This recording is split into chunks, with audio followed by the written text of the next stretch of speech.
Hello friends, welcome back to my channel. I'm so happy to have you all here. My name is Aubrey and we have officially reached the second half of 2025. So it is July 2nd when I'm filming this, and it is time to go over my June book haul.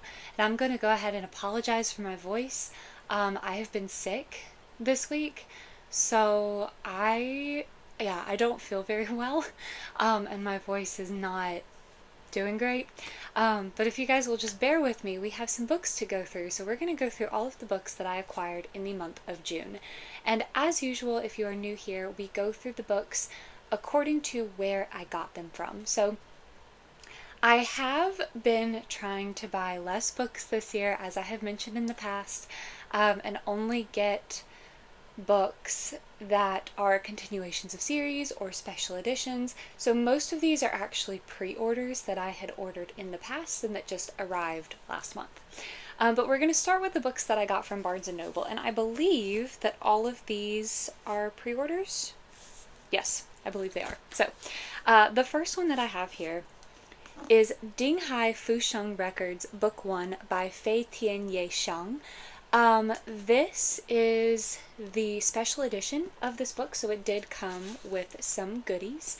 And I believe that this is the same author. Actually, this is the same author who wrote Legend of Exorcism, which is a story that I'm very, very interested in reading.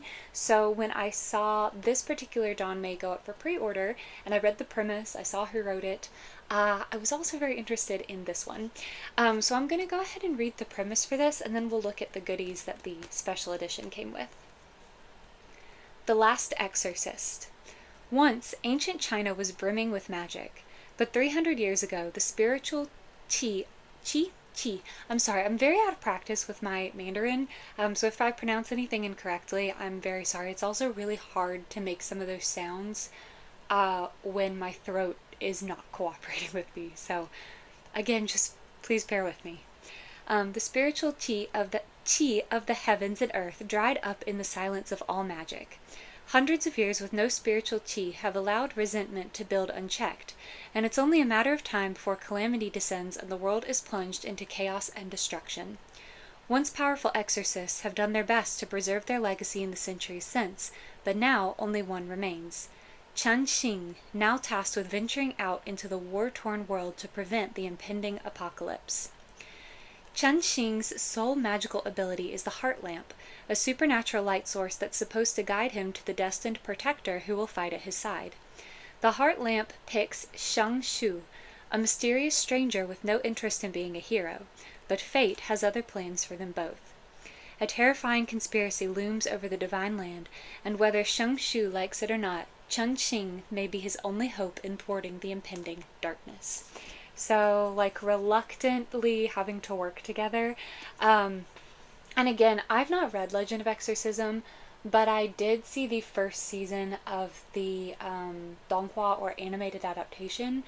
And while it was kind of silly and over the top, I really like the characters and I really like the story, so I'm very interested in reading that one. And I feel like this sounds like another story by this author that I'm going to enjoy, I think. So that is book 1 in the series. And as I said, this was the special edition, so it did come with some goodies. So we have a little sticker sheet with the characters in chibi form. I don't know who any of these people are, but they're very cute. Then it also came with some little character cards. So the back just has the background from the cover art. And then we have Chen Xing, Fang Qinjun,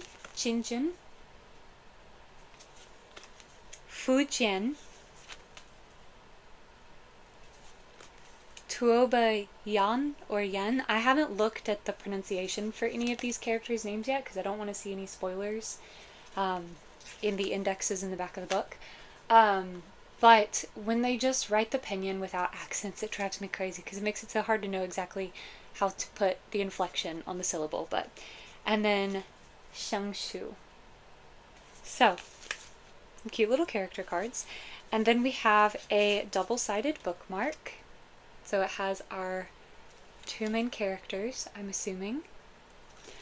and a little notebook. So I think it's neat when they include these notebooks, because it's like a nice little fandom item that you can actually use. I just really like them.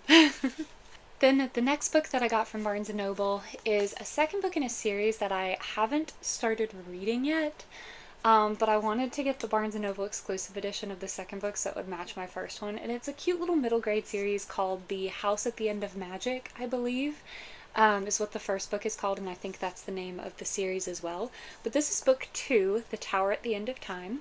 It's very, very cute, and it has these adorable sprayed edges. I'm not going to read the synopsis for this because it is the second book in the series. But it's a very cute middle grade. Our main character, I remember, is someone who doesn't really fit in and finds this magical house, and like gets involved with the residents that live there.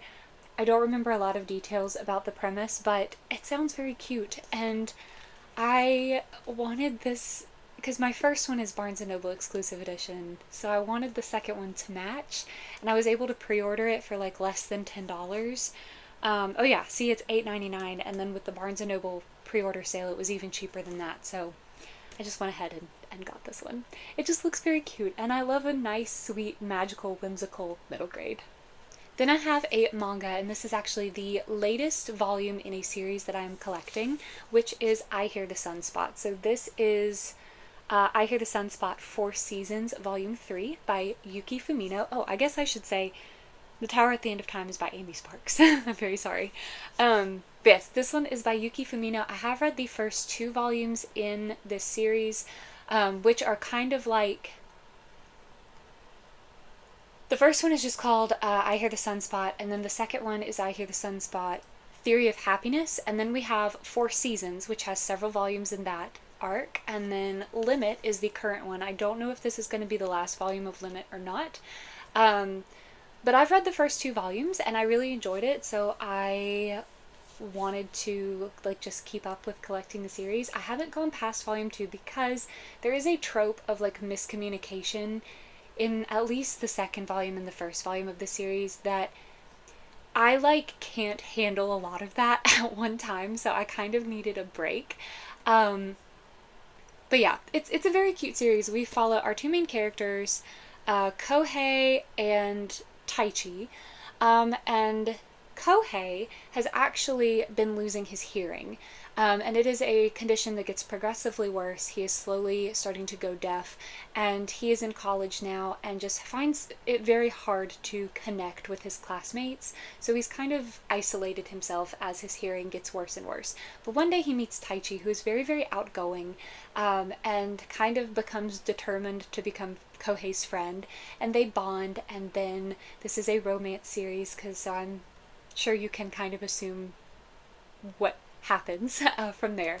But as I said, I have only read the first 2 volumes, but I think that it was really, really cute, and I did see significant improvement in the art style from volume 1 to volume 2, and as these continue to come out and I continue to see the cover art of more subsequent volumes, I am anticipating that the art style will continue to get better, because while it wasn't by any means bad, in the first volume, there were just some things with the way the characters were drawn, like their expressions and things, that just felt a little awkward to me, but I've definitely seen improvement in volume 2, and I do think it will continue to do so, so don't let that put you off if you're interested in reading this series.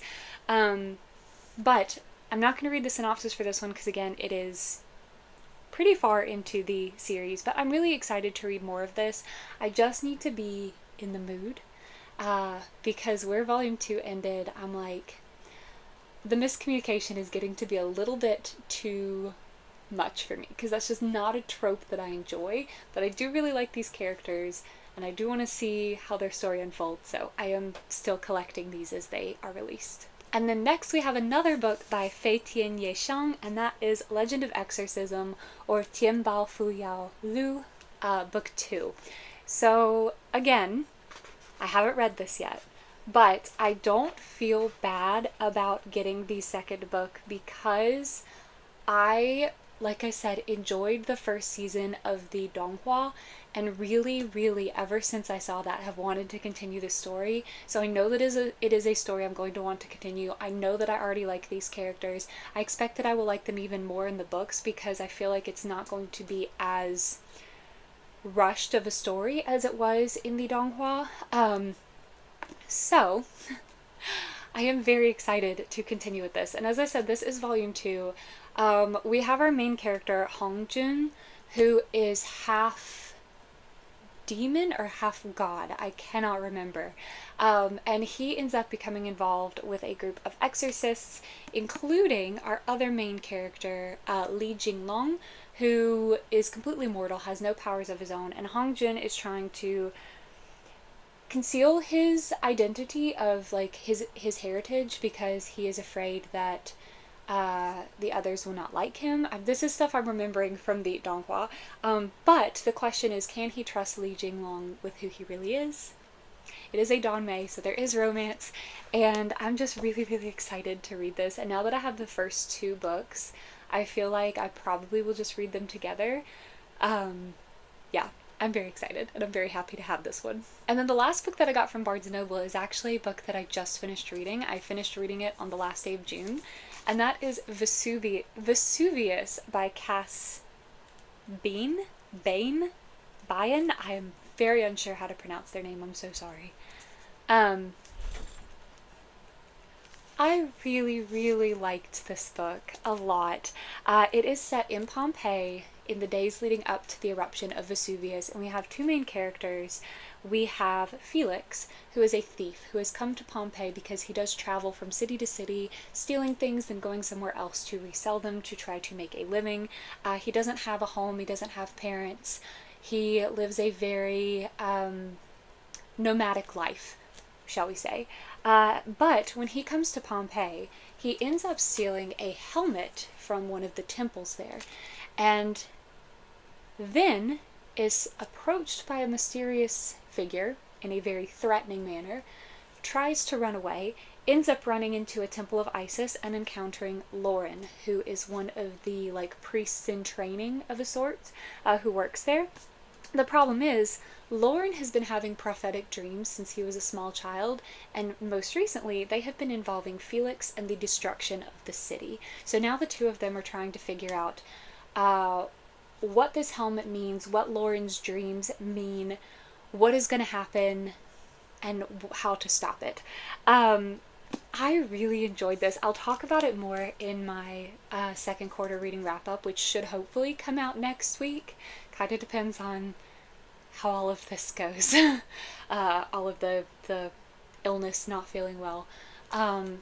But I will talk about my feelings there, but I did really enjoy this one. It did go in directions that I wasn't entirely anticipating, but it was really fun. And as a history nerd who loves studying Pompeii, this was interesting to read. It is not entirely historically accurate. I will say the author even admits that. There are some liberties taken, but they did actually do a lot of research into Roman culture and Pompeii and Roman mythology and the eruption of Vesuvius. So there is a lot in here if you like Roman settings, if you like Roman, ancient Roman history. Very fun story. It is a romance, you can't tell by the cover.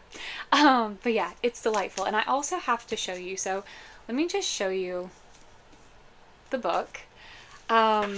This is just the standard hardcover edition, and I had absolutely no idea that this was going to be under the dust jacket, but here we have the naked hardback.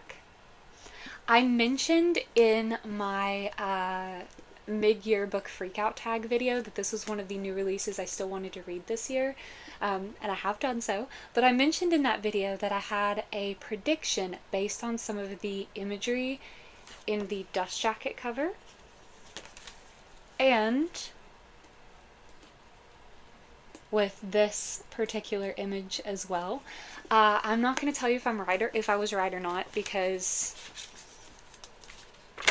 you need to read the book to find out. But I didn't mention what my theory was, but if you are someone who is very into Roman mythology or Roman history, you may be able to make your own educated guesses, but I'm not going to tell you if I was right or not. You're just going to have to read to find out. Yeah, I really liked it though. It was really good and I really enjoyed it. Okay, then I got one pre-order in from Books A Million, and that is Loud of Count's Family, novel number 4 by Yu Raeo Han. I have talked about the series quite a bit recently because I'm very much enjoying it. I have already read book 4. I read it pretty quickly after it arrived at my house, actually. But this is an isekai story, and we follow our main character, Kale Hinatuse, who is actually someone from Korea who has woken up inside of a novel series that he has been reading, as not the protagonist, not the main antagonist, but as a minor kind of antagonistic side character, Kale Hinatuse, who is the son of a count in this world. So the new Kale decides that he is going to use this opportunity in this new life to ensure that he and the people he cares about have the ability to live a life of luxury and ease and relaxation. However, there is a lot of trouble brewing in this world, and Kale finds himself getting wrapped up in the plot, and having to do things and get involved with things in order to eventually get the life that he's looking for. And it's just so fun. This is one of these series, I love the back too, I just think it's really pretty. This is one of these series that is just so much fun. Again, I will talk about it more in my second quarter wrap up, but yeah, I love it. I just continue to love it. It just makes me so happy to read it, and yeah, I'm just waiting for book number 5. Okay, and then I had several books come in from the Broken Binding this past month. The first few are pre-orders, and then the last one was actually from their subscription. But the first one that I have here is the Broken Binding edition of The Tomb of Dragons. This is the third book in the in the Cemeteries of Amalo. Excuse me.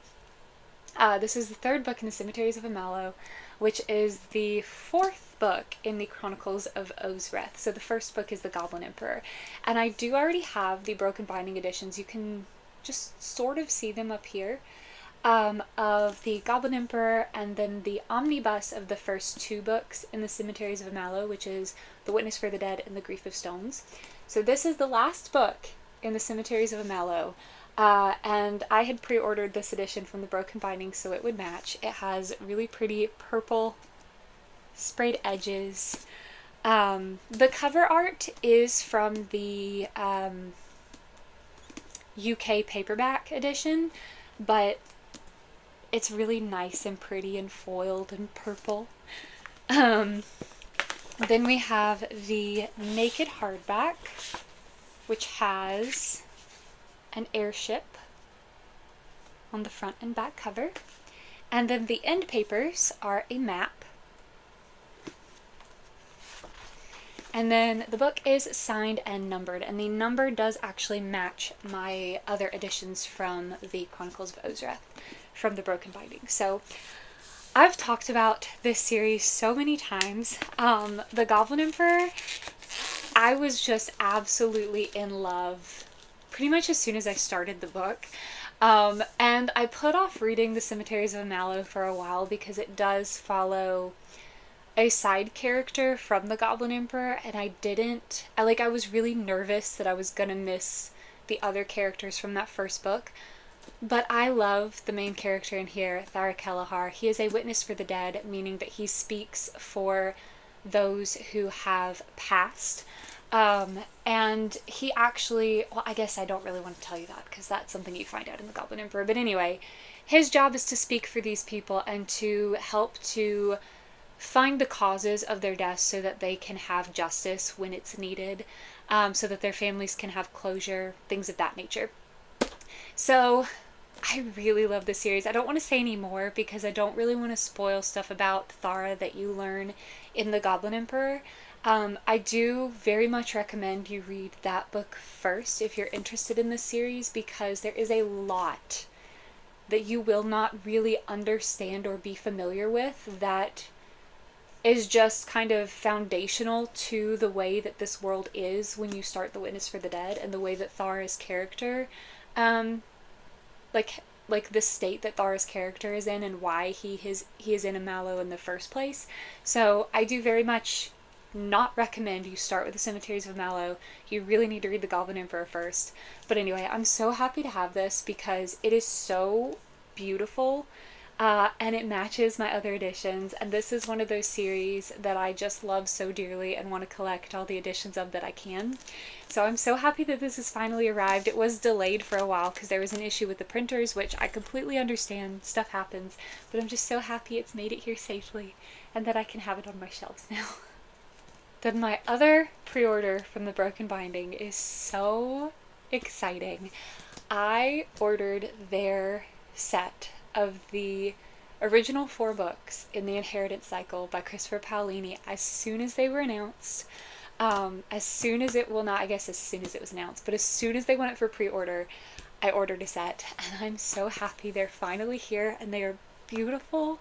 If you don't know, the Inheritance Cycle, which you can see right here, is one of my favorite series of all time. I read Aragon over and over and over and over again in middle school, like not exaggerating, at least 20 times, just in middle school, because I loved it that much, and I still love it so much.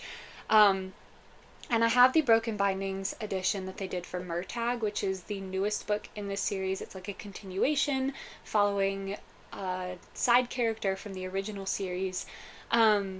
But it's not done in the same style as these 4, but I still already had that one. So now I have these 4, and they are beautiful. So there's going to be a lot of beautiful art to show you. I will warn you if there are spoilers so that you can like close your eyes, look away, whatever you need to do. I won't say the characters' names in those particular bits of artwork.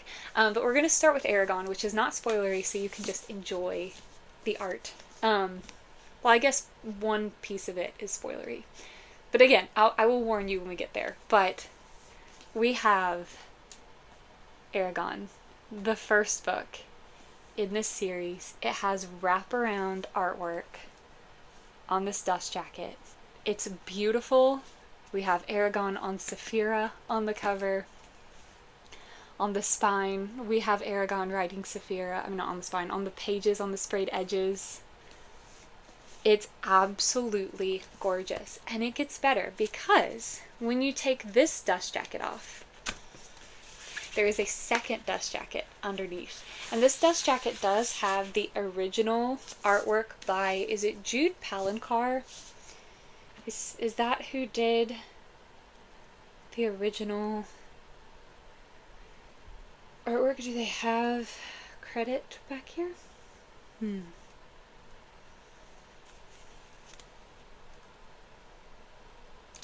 John Jude Palancar is the one who did this original artwork of the dragons. So this is the original cover art, but it's set in this sort of new layout here, with this beautiful font. And I'll show you once I have gone through all of them. The spines on these dust jackets do make an image. And then we have a quote on the back. And then it just gets even better. When we take that dust jacket off, we have some artwork on the naked hardback. And I will say this is the bit that is kind of spoilery. So if you've not read Aragon, you might want to look away. I'm going to give you a second to do that. Okay, so here is the naked hardback. If you have read Aragon, you know what this scene is. This is a scene that takes place later on in the book. It's so beautiful. Okay. Those of you who looked away, you can look back now. Then on the front end papers, we have Aragon and baby Saphira. Look at her. She's so little and cute. The book is signed by Christopher Paolini. And then the back art, we have a battle scene. Again, if you've read the book, you know what scene this is. And these actually are illustrated, which I didn't know that they were going to be illustrated. That was a complete surprise for me. a very pleasant surprise, as I'm sure you can imagine. I'm going to try to find one of the illustrations. I will say the only thing I wish that they had done was put a like table of contents for illustrations to tell you what pages they were on, so that if you're specifically looking for one, you can just find it easily. You can just flip to it. A lot of the illustrated Tolkien books do that, which I think is really nice, because I don't like flipping through all of the pages trying to find a single illustration. That one has a big spoiler. And I did look through each of these books, flipping through all of the pages so that I could find the illustrations and see them all. I don't understand why I can't find one. I'm sorry, I'm trying. Here we go. Okay. So there we have Aragorn and Saphira. And I don't know if that was just, I don't know if the illustrated part was mentioned, like in the announcement, and I just somehow missed it or not, but it's just so cool. Okay, so again, once we've gone through all of them, I'll show you how the spines line up on that other dust jacket. But then we have book number 2, Eldest. Look at that. I love how this image, the artist did a really good job of giving you scale here, because it's hard to picture when you're reading the books, but when you have the visual, it's really nice. Okay, yeah, so there are the sprayed edges. Again, the tops and bottoms are that nice navy blue, so they all match. And then, like with Aragorn, we have the original dust jacket beneath. Or the original dust jacket art. The jacket itself is different. The cool spine. A quote on the back.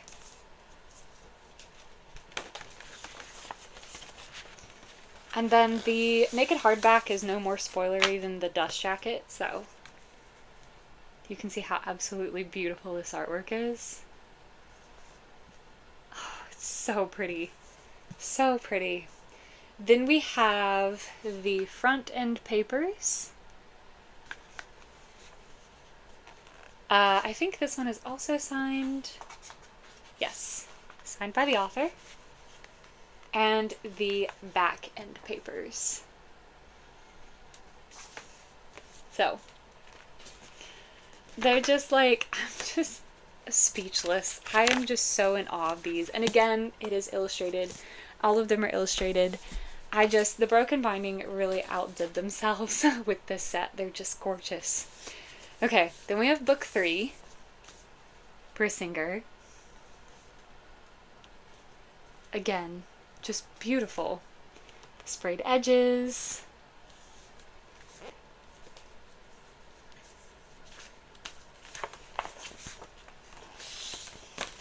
The original illustration with the spine and the quote on the back.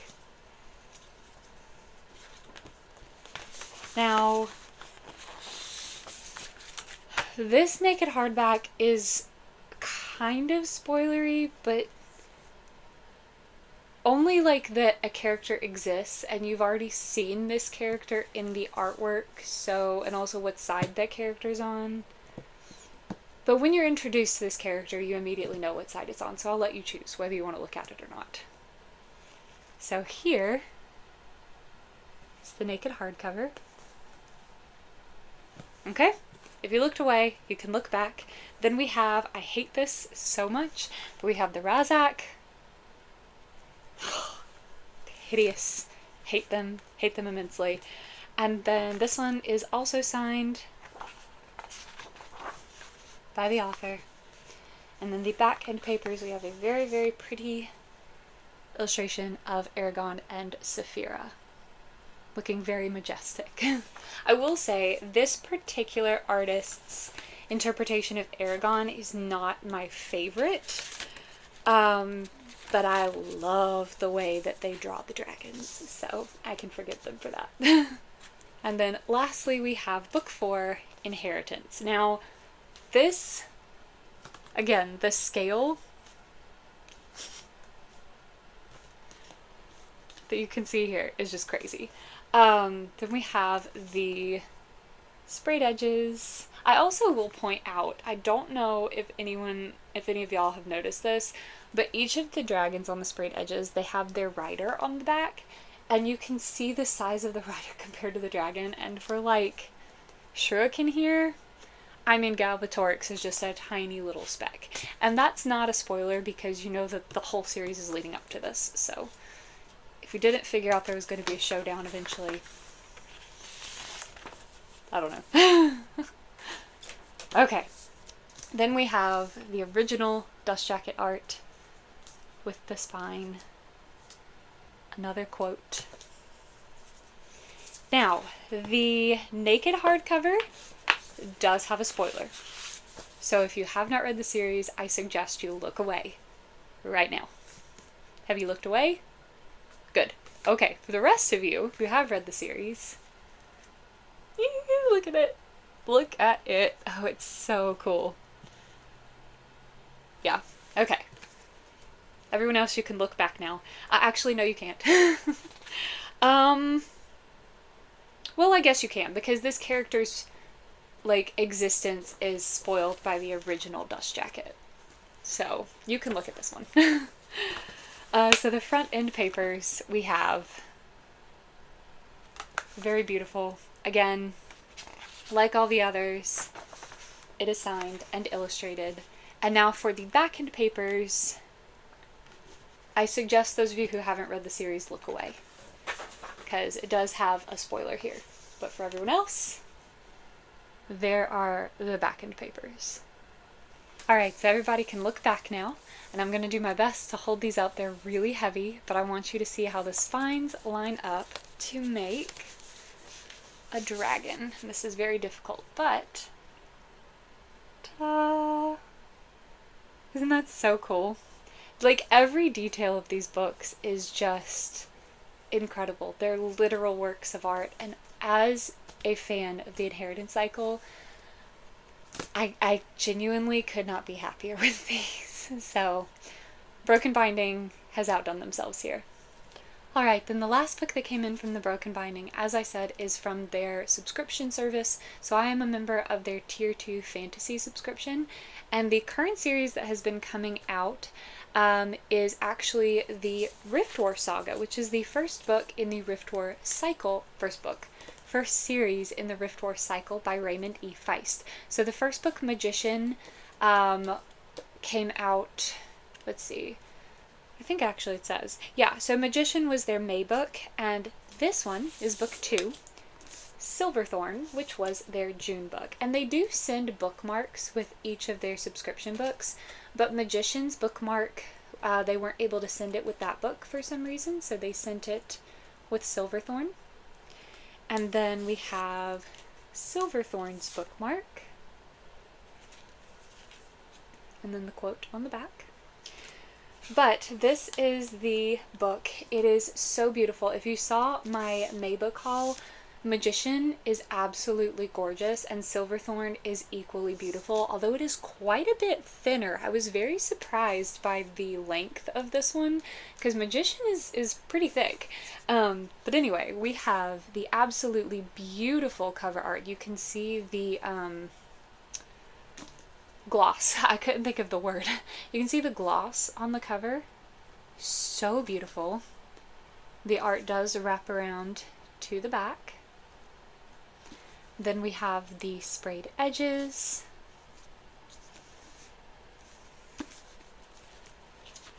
Then the naked hardcover, which I don't like this one. I really liked the art on the naked hardcover of Magician. It had a really beautiful dragon. This one, I don't know what this is, but I'm not a fan. So, yeah. I mean, it's beautiful artwork. Absolutely beautiful, beautifully drawn, very well done. Whatever this is, I don't enjoy it. But anyway, then we have the front end papers. And since I am a member of the Tier 2 subscription, my books are not signed, which is fine. I'm just very, very happy and lucky and blessed to be able to get these at all. And then the back end papers have some gore, so if that bothers you, maybe look away for a moment. But here are the back end papers. Okay, you can look back if you looked away. But yeah, these books are just absolutely gorgeous. It makes me even more excited to read the Rift War cycle, specifically, I guess, the first series, the Rift War saga. I know that we follow our main character, Pug, who wants to become a warrior, but ends up apprenticing to a magician because there is some sort of like dark force that is ravaging the land or coming. I'm not really sure. I don't want to read the synopsis of this one because it is the second book in the series. But I know that there is something called, they're like rifts, I guess, to other dimensions. I'm not really sure because I haven't read the series.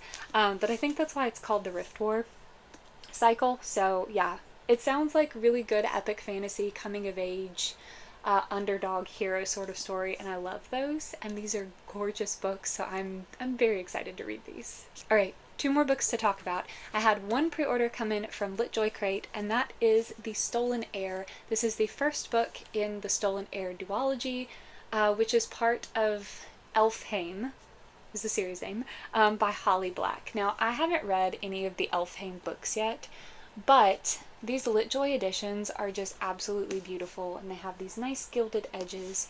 And I have ordered the box set. They did a reprint, I'm so thankful, of the box set of the Folk of the Air series, which is the first series within Elfhame. It starts with the Cruel Prince. So I am waiting on that to get to me so that I can read those before I move on to, I then have The Darkest Part of the Forest, which is I think the next book, and then the Stolen Heir duology.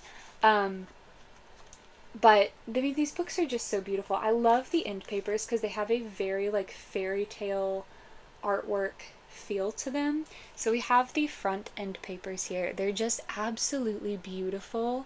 I love the colors. I love the style. Like I said, it feels very much like a fairy tale. It is signed by the author. And then we have the back end papers. Again, equally gorgeous. And this edition did come with 2 little art cards. So they have artwork of, I'm assuming, characters from the book. And I believe it is this one annotated? I don't remember, but I do believe that it's illustrated. Yes, it is illustrated. So,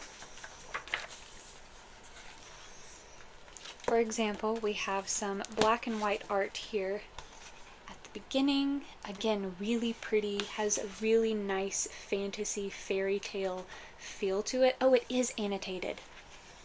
We have some art again with the chapter headings, and this is annotated by Holly Black.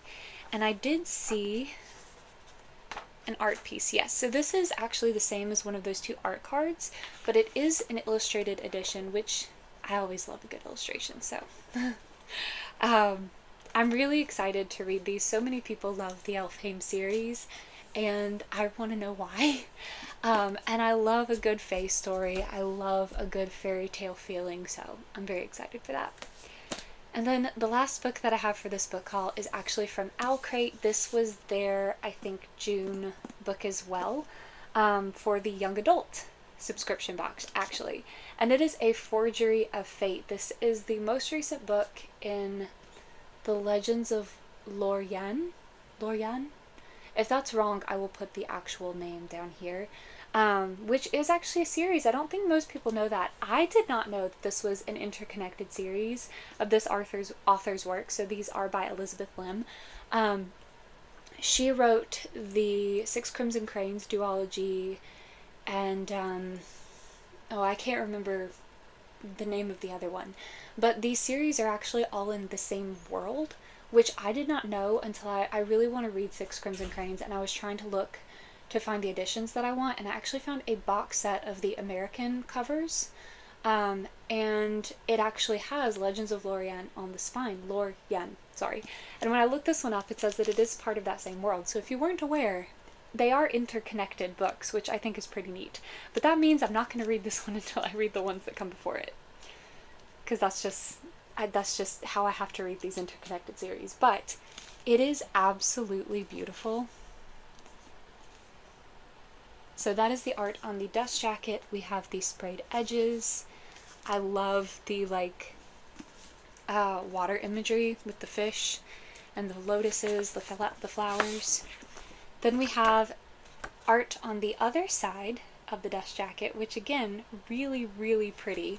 Very different art style, but absolutely gorgeous. And the naked hardback is just amazing. Look at it. We have mer people. We have a dragon or some sort of sea serpent. It's so beautiful. Look at the spine. Oh my gosh, it's gorgeous. Then we have the front end papers. I love the dragon. It is signed by the author.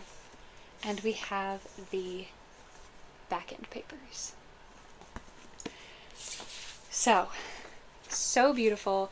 I will read the synopsis for this one, since it is part of that bigger world, but I don't think there is any kind of spoilers in here for any of the other series or books within it, so I am going to read it. It takes a skilled liar to paint the monstrous truth. Truyen Saigus didn't choose to become a con artist, but after her father is lost at sea, it's up to her to support her mother and 2 younger sisters.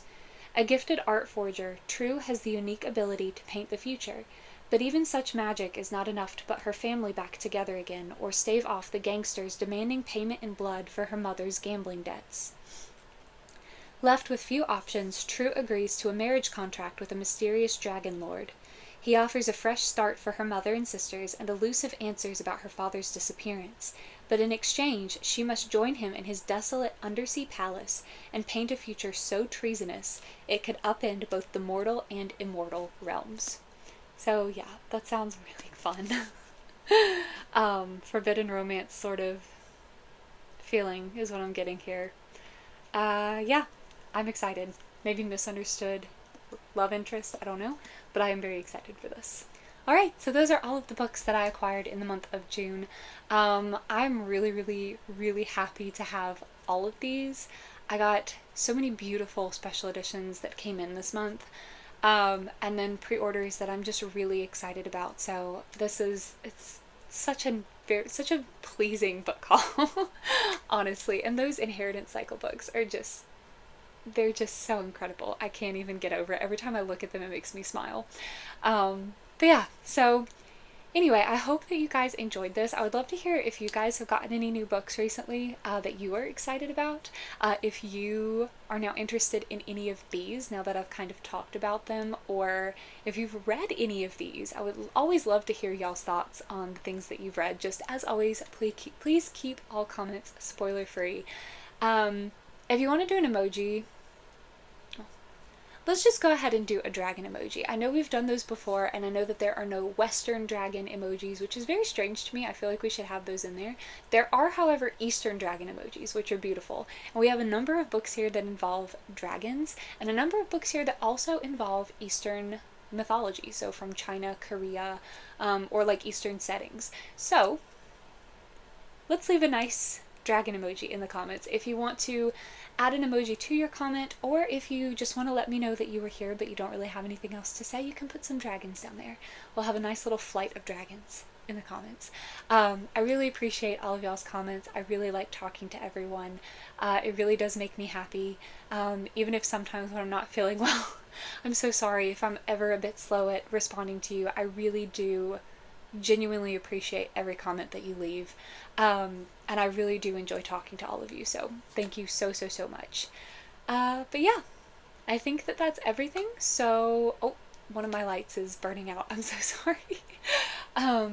But yeah, anyway, thank you guys so much for watching.